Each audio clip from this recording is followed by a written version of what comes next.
Assembly నుంచి BRS ఎమ్మెల్యేలు walkout చేశారు. ఇటు గన్ పార్క్ వద్ద నిరసన కూడా తెలిపారు. మరి వాకౌట్ చేయడానికి గల కారణాలేంటి?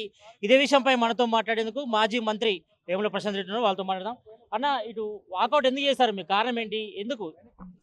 అందరు కూడా చూసినారు, తెలంగాణ సమాజం అంతా చూసింది. ఇవాళ తెలంగాణ శాసనసభను ముఖ్యమంత్రి రేవంత్ రెడ్డి శాసనసభలాగా వాడట్లేదు, ఆయన గాంధీ భవన్ లాగా వాడుతూ ఉన్నాడు. కేవలం కేసీఆర్ గారిని, తెలంగాణ తొలి ముఖ్యమంత్రి, తెలంగాణ తెచ్చిన నాయకుడు కేసీఆర్ గారి మీద విషం చిమ్మటానికి, కేసీఆర్ గారి చావు కోరుకోవటానికి, కేసీఆర్ మీద అన్ని రొడ్డ మాటలు మాట్లాడటానికి మాత్రమే తెలంగాణ శాసనసభను ముఖ్యమంత్రి వాడుతున్నాడు. దానికి పైగా స్పీకర్ గారు ఆయన ఏం కూడా ఆయన ఎన్ని రొడ్డ మాటలు మాట్లాడినా గంట సేపు మాట్లాడానండి. ఇవాళ ప్రశ్నోత్తరాల సమయంలో సమాధానం గంట సేపు ఈ అసెంబ్లీ చరిత్రలో ఇప్పటిదాకా లేదు. అసలు దేశ అసెంబ్లీ చరిత్రలో లేదు, పార్లమెంట్ చరిత్రలో లేదు. గంట సేపు ఒక అసెంబ్లీ క్వశ్చన్ అవర్లో గంట సేపు సమాధానం ఇచ్చినాడు. అది ముఖ్యమంత్రి ఇచ్చినాడు. ఆ సమాధానంలాగా లేదు, అన్నీ మరి మొత్తం బూతులే.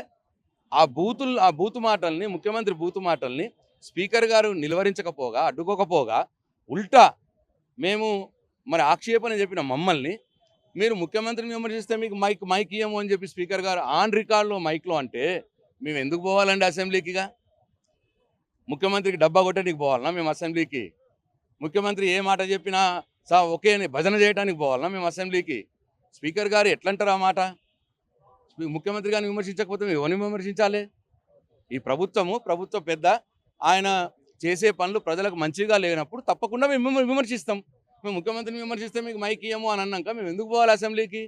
అందుకే మేము చెప్పినాం, అసెంబ్లీని అసెంబ్లీగా ఉండనిస్తే మేము అసెంబ్లీకి వెళ్తాం, అసెంబ్లీని గాంధీ భవన్ లాగా వాడుకుంటే మాత్రం మేము అసెంబ్లీకి పోము అని చెప్పినాం. అంటే ప్రజా సమస్యలపై జనరల్గా అసెంబ్లీలో కొట్లాడాలి, కానీ ఎందుకు మీరు వాకౌట్ చేయాలి? అంటే మీకు ప్రజా సమస్యల మీద పట్టింపు లేదా? ఎందుకు బయటకు వచ్చారు? మీరు అక్కడి నుంచి ఫైట్ చేయొచ్చు కదా. ఏం ఫైట్ చేస్తారండి మైక్ ఇవ్వకపోతే? మేము ఆడ ఒరుకునేది మీకు కూడా తెలియదు కదా. మన ఎత్తులు పోతున్నాయి, మైక్ లేక ఒర్రి మొత్తం పోతున్నది. ఆయన అడిగి అయ్యా మైక్ ఇయ్యు 20 నిమిషాలు బతిమిలా అన్నాం.